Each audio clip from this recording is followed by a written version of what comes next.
Is Oumuamua coming back? You may have heard rumors that a mysterious cigar-shaped asteroid with a mind of its own that passed by Earth not too long ago is going to make a second appearance. Today we'll investigate the truth of this mystery object and other recent space mysteries. Will Oumuamua return? On October 19, 2017, scientists at the Pan-STARRS-1 telescope in Hawaii were squinting at the sky and getting very excited. They spotted an object zipping through the solar system at incredible speed. It was exciting because this mystery object wasn't orbiting the sun like your average law-abiding asteroid. Instead, it was on a hyperbolic trajectory. Now, you're probably wondering what a hyperbolic trajectory is. What it means is that the object was never gravitationally bound to our sun.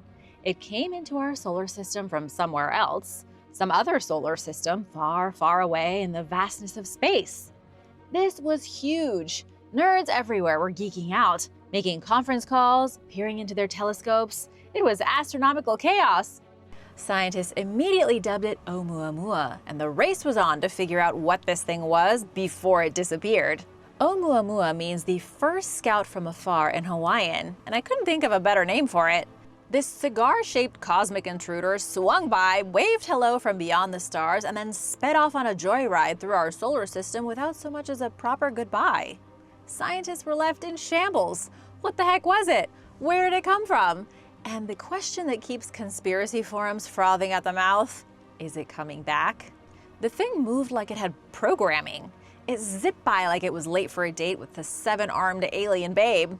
Was this a simple space rock or a real alien vehicle? What was it? At first, experts thought it was a comet. Then they noticed it had no coma, the gassy, dusty halo comets wear like cosmic tiaras. When you see a comet in the sky, it typically has a tail, but Oumuamua had no tail and no coma. It was just plain weird. And then it got weirder. This thing didn't look anything like the chubby space potatoes we know and love. It was long, thin, and slightly flat, kind of like a giant cosmic Slim Jim. It was roughly 1,200 feet long and about 150 feet wide. Imagine a skyscraper-sized space cigar casually cruising through our neighborhood. That's what Oumuamua was. Even spookier was that it appeared to be accelerating. Now, you might think, don't comets accelerate? And you'd be partly right. Comets can get a little nudge of acceleration when ice on their surface turns directly into gas, acting like tiny thrusters. This process creates that dusty coma and the tail. But Oumuamua had no visible tail and no coma. So if it wasn't venting gas like a normal comet, what was giving it that extra push? Here was this skyscraper-sized, non-coma-having space object with no visible propulsion accelerating like it hit the gas pedal. Scientists started looking at each other like, is this thing being piloted? Or is there some other bizarre natural phenomenon we've never seen before? The mystery deepened. Harvard drops the mic. Next, in came Professor Avi Loeb from Harvard University. This guy looked at the data, rubbed his chin thoughtfully, and announced, aliens! Loeb proposed that Oumuamua might be an alien probe, possibly a piece of light sail technology sent to scout other star systems. Once Loeb announced this to the public, the media ate it up like a bucket of candy. Suddenly, headlines were shouting, NASA terrified and alien ship spotted, when in reality, NASA was more like, interesting, while sipping their cosmic-flavored coffee. The worst part of this whole debacle was that the object was already moving away by the time it was detected. The Hubble Space Telescope couldn't even snap a decent pic of the thing. It was like trying to photograph a runaway grain of rice in a dark room while also spinning and being blindfolded. NASA finally found out what it's like to photograph Bigfoot. Where did it come from? Maybe it's an alien probe, maybe a piloted spacecraft, maybe a space rock ejected from an exploding planet 1 billion miles away and 1 billion years ago. Nobody knows what it is, so let's move on to another question. Where did it come from? Oumuamua's trajectory pointed vaguely toward the star Vega and the Lyra constellation. But here's a mind-bender. Vega wasn't even in the same spot when Oumuamua started its cosmic trek. Why? Because stars aren't fixed points in the sky. They're constantly moving, orbiting the center of our galaxy and drifting through space. Over vast stretches of time, stars can change their position significantly relative to one another. So even if Oumuamua started from Vega's general direction, Vega itself would have been in a different place hundreds of millions or even billions of years ago when Oumuamua began its journey. Luckily, scientists have come up with a few solid theories about how this interstellar visitor ended up cruising through our neighborhood. The gravitational slingshot theory. Picture a giant planet in another solar system, much like our Jupiter, giving Oumuamua a powerful gravitational boot. This theory suggests a large exoplanet pulled Oumuamua into its orbit and then flung it into interstellar space, much like how David slingshotted Goliath right in the face. Another theory is the exoplanet shrapnel theory. This fascinating idea proposes that Oumuamua might be a nitrogen ice shard from a destroyed Pluto-like planet in a distant star system. The sun's heat would have caused this nitrogen ice to sublimate or turn directly into gas, providing the small push that accounted for its unexplained acceleration. Then there's the comet ghost theory. Perhaps Oumuamua was once a typical comet that ventured too close to its home star, losing all its volatile ice and dust. What was left behind was a dead or extinct comet, a rocky, featureless husk that continued its journey through space devoid of the usual coma and tail. The bottom line is that while scientists have more theories than definitive answers, they continue to explore every natural explanation for Oumuamua's bizarre characteristics. The idea of an alien probe, championed by some, has certainly captured public imagination, pushing the boundaries of what we consider possible. Where is it now? If you're hoping to catch a glimpse of Oumuamua with your backyard telescope in 2025, sorry, no dice. While you may have heard that our curious visitor is making a comeback, it's just not true. This cosmic wanderer left the Kuiper Belt years ago and is now cruising toward the constellation Pegasus. At over 100 AU away, or about 9 billion miles, it's basically lost in the void. Not even the mighty James Webb Telescope can spot it now. It's like trying to find a burnt matchstick in the Pacific Ocean. I can even give you a play-by-play of its journey away from us. It was discovered on October 19, 2017. In May of 2018, it crossed Jupiter's orbit. By 2019, it was exiting the Kuiper Belt, and then it was out of our solar system. In 2025, it's gone in the solar winds. There is no way of finding it. Oumuamua is gone and more than likely not coming back. Because it's on a hyperbolic trajectory, Oumuamua isn't orbiting the sun. It's flying the coop permanently. By 2038, scientists say it'll pass the heliopause, which is a very scientific name for the edge of the sun's influence. Imagine the farthest distance at which the sun's light and warmth holds any influence at all. This is the heliopause, and it's so far away that even this rogue speed demon won't reach it for another 13 years. And it's flying at roughly 196,000 miles per hour. So no, despite what some shady YouTube thumbnails say, it's not coming back. Elon Musk never said it was, and nobody at NASA screamed in terror. The object never threatened Earth. It just visited, briefly, mysteriously, and just once. Was it an alien probe? Maybe. If you have anything you want to add, or if there's something you think I missed, let me know in the comments. This mystery is too big for me alone, and I could use your help. What do you think? And now for a quick break because it's shout-out time. I want to give a big thank you to Ben Palmy and Karen Graham for supporting this channel. I hope you have a great day or night wherever you might be watching from. Be sure to hit that subscribe button and the notification bell so you don't miss out. What's happening on Pluto? Pluto is everyone's favorite planet that isn't technically a planet anymore. When Pluto got downgraded, people freaked out. I'm still bitter about it. And now the solar system's former underdog is back in the cosmic spotlight. The James Webb Space Telescope is revealing Pluto's secrets to the world. The same telescope that's been taking stunning selfies of distant galaxies was recently aimed at our little blue friend. And what did it see? Pluto appears to be wrapped in a mysterious, glow-in-the-dark haze. It's rewriting what scientists thought they knew about planetary climates. Not just Pluto's, but ours too.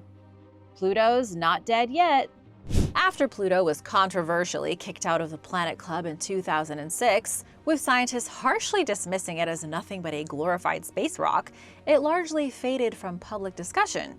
That changed dramatically with NASA's New Horizons spacecraft flyby in 2015, and that was when the game changed. Scientists found out that Pluto isn't a lifeless ice marble like they'd assumed. It is geographically complex and has all kinds of juicy ingredients to be a cool planet. It's got methane glaciers, nitrogen plains, icy dunes, mountains made of water ice, and a surface that changes with the seasons. Pluto is very much a living entity. While it may not host living creatures, its surface is active just like any official planet. And if that weren't enough, Pluto was found to be doing something incredibly bizarre. It's leaking its atmosphere into space like a punctured balloon leaks helium. And some of that escaping gas seems to be getting slurped up by its moon, Charon. This is one of the weirdest discoveries in recent years. It's like if Earth's atmosphere was leaking into space, only to be vacuumed up by the moon. Pluto's moon seems to be siphoning its atmosphere like you might siphon gas from a gas tank. And scientists are at a total loss. Enter the haze. 2 years after the New Horizons flyby, planetary scientist Xi Zhang from UC Santa Cruz came up with a theory. He and his team proposed that Pluto's atmosphere is wrapped in a haze, a whisper-thin, frigid shroud made of nitrogen and methane particles. This haze, they said, works like Pluto's personal thermostat. It absorbs the faint, faraway sunlight that manages to reach it, then cools things down by radiating that energy back into space as infrared light. Seeing as Pluto is 39 times farther from the sun than Earth, it's not exactly tanning out there. Xi Zhang's idea was fascinating, but there was a problem. Pluto's moon kept photobombing the data. Their signals were overlapping, making it impossible to tell which temperature readings came from which celestial body. And then the James Webb Telescope was unleashed and everything became crystal clear. It only cost a cool $10 billion. Webb's big reveal. Using its mid-infrared instrument known as MIRI, the James Webb Space Telescope finally did what New Horizons and every Earth-bound telescope couldn't. It separated Pluto's signal from Charon's signal. This proved Zhang's theory. The haze is real. It is cold, and it is emitting exactly the kind of infrared radiation he predicted nearly a decade earlier. This finding didn't just confirm Pluto's freaky air conditioning, it redefined how astronomers think about atmospheres in the solar system. They now know that other places like Neptune's moon Triton and Saturn's moon Titan have hazy atmospheres that might be doing similar things. The real kicker is that data shows Earth may have also once been shrouded by a hazy sort of cosmic shield. According to Zhang, before oxygen showed up on Earth around 2.4 billion years ago, Earth's atmosphere was a hydrocarbon soup. There was no oxygen and mostly just nitrogen, which would have looked and behaved a lot like Pluto's haze today. Pluto, the planet we kicked to the curb like yesterday's news, may now be teaching us about the climate conditions that made early Earth habitable. That's like dropping out of school and then tutoring the teachers. The weirdest stuff in the universe. Forget black holes and neutron stars. There's a new kind of weirdness in the galaxy. Somewhere out there, floating in the silent void of space, are the strangest objects in the universe. They're even called strange stars. No, seriously, that's what they're called. And although they might be the strangest objects in the universe, they also might not exist. The thing is, scientists have never seen one. There is no evidence of one. But if these strange stars do exist, as some experts have hypothesized, they could be weirder than anything else ever seen through a telescope. Star Death 101. You've probably heard somewhere in your life that the sun will eventually die, and that's true. Stars, like planets, like people, like your Farmville crops, perish. When a massive star runs out of fusion fuel, it collapses like a cosmic Jenga tower. This collapse usually ends in a supernova, one of the craziest explosions in the known universe. Then, when the dust settles, there's either a neutron star left in place of the dead star or a black hole. Stars don't just explode and vanish, they always leave something behind. So what is a neutron star? These things are nuts. Imagine squeezing the mass of the sun into a sphere just 10 miles across, which is smaller than New York City. The whole weight of our burning star in a solid orb the size of New York City. It's such a crazy comparison that it's hard to fathom. A single teaspoon of neutron star material would weigh 1 billion tons on Earth. That's like trying to eat a mountain with a soup spoon. 1 billion tons on the edge of your pinky finger. On the flip side of things, a supernova can cause a black hole. And now, scientists are saying there's a third option. If a star's collapse doesn't form a black hole or create a neutron star, it might create a strange star. The punk rock rebels of astrophysics. To get a theoretical strange star, you must start with a neutron star. Neutron stars are made almost entirely of neutronium, a substance where all the protons and electrons are squashed together into neutrons. It's dense, it's degenerate, and it's the final stop before the abyss. At the center of a neutron star, the pressure is so extreme that the neutrons themselves might not survive. Instead, they could break down into their fundamental parts, known as quarks. Ever wonder where Quark from Star Trek gets his name? Now you know. And now we're cooking with quantum. Scientists at the Large Hadron Collider created tiny samples of this stuff called quark-gluon plasma for a few trillionths of a second. It's a fiery, chaotic, subatomic rave where the usual rules of matter go on vacation. But in a neutron star's heart, something even wilder might happen. Instead of plasma, the quarks could form a superfluid. That's a magical state of matter that flows without resistance. Think of superfluid like if you poured water and it just kept going forever. Superfluid has no friction, no energy loss, and no interruption of its motion. Theoretically, a superfluid could flow forever without stopping. If this quark soup stabilizes with a specific recipe of quark flavors, you get something truly exotic called strange matter. It's like dark matter, but weird. Oh yeah, and quarks literally have flavors. I'm not just making things up over here. Meet the Quark Squad. There are 6 flavors of quarks: up, down, strange, charm, top, and bottom. Neutrons are made of 2 downs and 1 up. But under insane pressure, physics thinks some of those down quarks might become strange quarks. And suddenly, you've got strange matter, a mix of up, down, and strange quarks living in harmony. And if you're confused, just bear with me. Talking space, quantum mechanics, quarks, and neutrons is about as confusing as it can get. I'm doing my best here. Strange matter is theorized to be absurdly stable, as in it could last forever. Remember, superfluid is one of the most stable materials known to science. Strange matter is even more stable. If it formed in a star, that star would be what scientists call a strange star. Now, what do you think happens when a star is formed from the most stable material imaginable? It never dies. Theoretically, a strange star wouldn't decay, ever. A strange star could float through the universe until the death of everything, sipping space cocktails and judging all the lesser stars for the next 10, 20, 100 billion years. All of that technical mumbo-jumbo was worth it for the punchline, right? Strange stars are, in essence, invincible stars. They're like light bulbs that never burn out. But like I said before, no one has ever found one. Why no strange stars? These things are entirely theoretical. So far, scientists have seen 0 strange stars. But based on what they know about particle physics and the life cycle of stars, they could exist. Researchers just haven't been able to prove it. The signs would be subtle, not easy to identify. Strange stars might look similar to neutron stars. They might be the same size and exhibit the same general behavior, but they might have different spin rates, cooling patterns, or surface emissions. It's like trying to identify a bunch of people's eye color when they're all wearing sunglasses.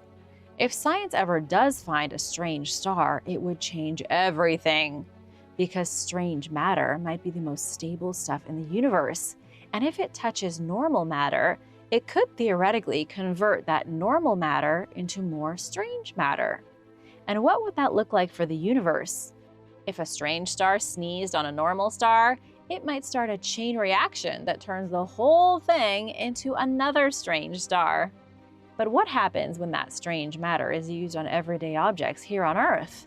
It's something so crazy, so hypothetically insane, that scientists don't even have a guess. Do you? Electroweak stars. If strange stars haven't been weird enough for you, let's do a bonus round. Let's talk about another universal weirdo, the electroweak star. These are even denser theoretical objects where the heat and pressure are so extreme that not only are the quarks broken apart, but the fundamental forces of the universe start merging. Things like gravity and electromagnetism begin to combine. Electroweak stars are the final frontier of cosmic nightmares, where quarks themselves start getting digested by energy. They're so hypothetical, they make strange stars look tame. And in all honesty, it's unlikely anyone from Earth will ever find one. But they might be out there. What's hiding inside a black hole? What if the laws of physics just stopped?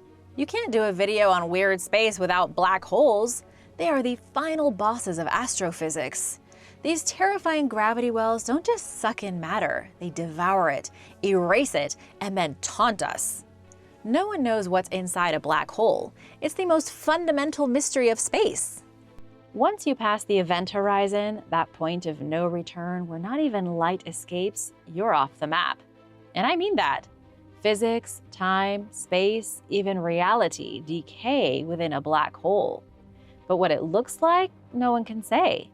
Scientists have been obsessing over this mystery for decades, throwing out some of the wildest, most mind-bending ideas ever conceived. Even Einstein and Hawking grappled intensely with these questions, pushing the boundaries of human understanding. Let's check it out. The basics. A black hole forms when a massive star collapses under its own gravity after running out of fuel. Remember, when a large star dies, it either leaves a neutron star or a black hole. When a black hole is formed, it is so dense that its escape velocity exceeds the speed of light, which means once you're in, you are never getting out. At the center of every black hole is the singularity. Not just a singularity, but the point of where space-time folds in on itself. The laws of physics throw up their hands and Einstein leaves the chat. What happens within this singularity is the topic of discussion for today. Hypothesis number 1. Einstein's wormhole theory. In 1915, Albert Einstein gave us general relativity, a theory that revolutionized our understanding of gravity. It also predicted black holes long before scientists knew they existed. But Einstein wasn't just thinking about death traps in space. He wondered whether black holes might be bridges. He and physicist Nathan Rosen theorized that black holes might form wormholes, aka Einstein-Rosen bridges. These are shortcuts through space and time. Imagine falling into a black hole and popping out on the other side of the galaxy, or in an entirely different universe. The issue is that wormholes are theorized to be about as stable as a house of cards in a hurricane. It's believed that when you enter a wormhole, it instantly collapses. Even if a person could enter a black hole and it did function as a teleporter to parts unknown, the wormhole would collapse, leaving the traveler in some distant corner of space. Maybe not the best travel plan. Hypothesis number 2. Hawking radiation. Einstein thought black holes were portals. Stephen Hawking had a different idea. In the 1970s, Hawking proposed that black holes aren't completely black after all. He insisted they leak radiation due to quantum effects at the event horizon. This became known as Hawking radiation. If this is true, it means black holes evaporate over time. Very, very slowly, glacially slow. But they evaporate nonetheless. So what happens when information falls into an evaporating black hole that won't fully decay for millions of years? According to quantum mechanics, information, including matter, can't just vanish. But if a black hole evaporates and leaves nothing behind, Where did all that information go? Say a black hole swallows a galaxy, then it disappears a billion years later. Where is the galaxy it swallowed? Matter or information can't just vanish. At least it shouldn't be able to. This conundrum is now known as the black hole information paradox, and it's been driving physicists nuts ever since Hawking came up with it. Hypothesis number 3. Black holes as holograms. Moving into hypothesis number 3 is where things start to get weirdly interesting. Physicists Juan Maldacena and Leonard Susskind proposed a theory based on the holographic principle, which is the idea that everything inside a region of space can be described by data encoded on its boundary, like a 3D object being projected from a 2D surface. This could mean that black holes are entangled holograms connected by quantum wormholes. This theory is a little too wacky even for me. What are you supposed to do with an entangled quantum wormhole hologram? I don't even know where to start.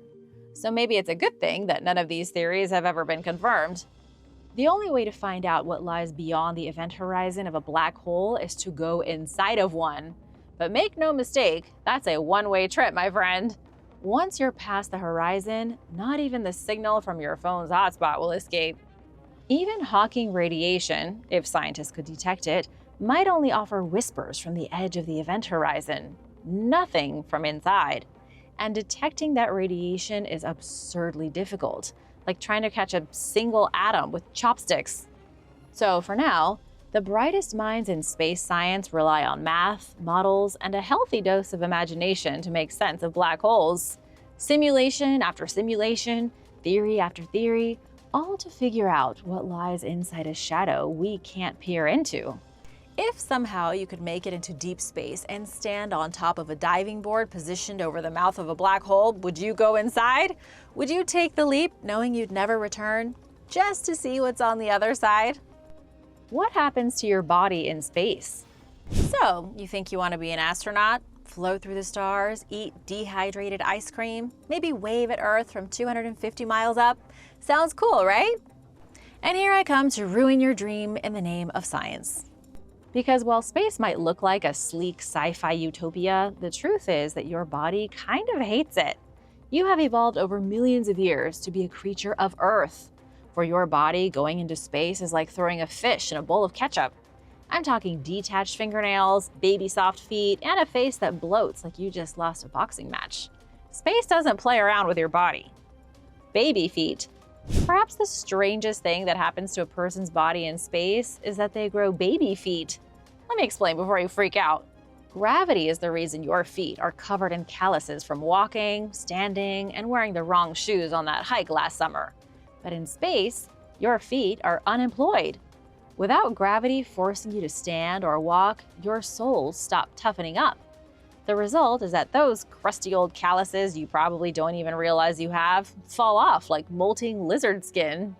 Underneath is soft, squishy skin. After a while in space, you're left with freshly soft baby feet, which might sound nice, but is actually terrible. Astronaut Scott Kelly, the guy who lived in space for nearly a year and somehow didn't go insane, explained it like this. The bottoms of your feet become very soft, like newborn baby feet, but the top of my feet develop rough alligator skin because I use the tops of my feet to get around here on the space station when using foot rails. What Kelly was saying is that you lose foot skin in one place and grow it in another. It's kind of like a weird foot-themed episode of Freaky Friday. Astronaut eye. I'll admit, getting baby feet doesn't sound that bad. I mean, it's weird, but not terrible. Astronaut eye is worse. Imagine trying to sleep in space. You finally drifted off, nestled in your zero-gravity sleeping bag, and then bam! A burst of light explodes behind your eyelids. No lightning, no power surge, just your retinas getting pummeled by cosmic rays. This trippy side effect is known as cosmic ray visual phenomena, or astronaut's eye. Scientists think these phantom light flashes are caused by high-energy particles, literal rays from space smacking into your eyes at relativistic speeds. This is pretty wild stuff. While astronauts sleep, space particles hit their retinas and give them a free light show. In one study, 47 out of 59 astronauts reported seeing these weird light displays in orbit. You go to space to explore the stars, only to find out the stars come to you. Astronaut eyes shouldn't make you go blind, but it's a bizarre way to wake up. Onycholysis. Prepare yourself because this one is gross. Some astronauts have reported a condition called onycholysis, which is science speak for your fingernails peeling off from the nail bed. It's like one of those nightmares where your teeth fall out, but for fingernails. The culprit is NASA themselves. NASA's gloves, while protective, are stiff and pressurized, making simple tasks feel like wrestling an angry inflatable balloon. This can cause pressure points that rub your nails into submission. Eventually, the nails just give up and stop growing. A NASA paper from 2015 said hand injuries are common among astronauts training for extravehicular activity, and sometimes those injuries escalate to full-on nail rebellion. It's not going to kill you, but it will be uncomfortable and weird. Bone fusion. In space, even your bones get lazy. Without gravity constantly telling your skeleton to keep its act together, your body decides it doesn't really need a skeleton anymore. And when this happens, it's bad news. Your bones start to reabsorb into your bloodstream, and your muscles start wasting away like you're on a permanent Netflix binge with no snacks. Let me repeat that. Your bones are reabsorbed into your bloodstream. How absolutely weird is that? Your bones start to disintegrate into your blood. What? Who even knew the human body could do that? According to the government of Canada, who are monitoring this for some weird reason, astronauts can lose up to 20% of muscle mass on missions lasting just 5 to 11 days. And to make everything so much worse, you never stop peeing. Constant bathroom breaks. You'd think being in space would make you feel superhuman. Instead, it mostly makes you feel like you're constantly trying to find a bathroom. In microgravity, your bodily fluids don't know where to go. They start shifting around, floating up into your chest and head. You've probably seen when someone opens a water bottle in 0G. The water floats around aimlessly. The same thing happens with all the fluids in your body, and your brain freaks out.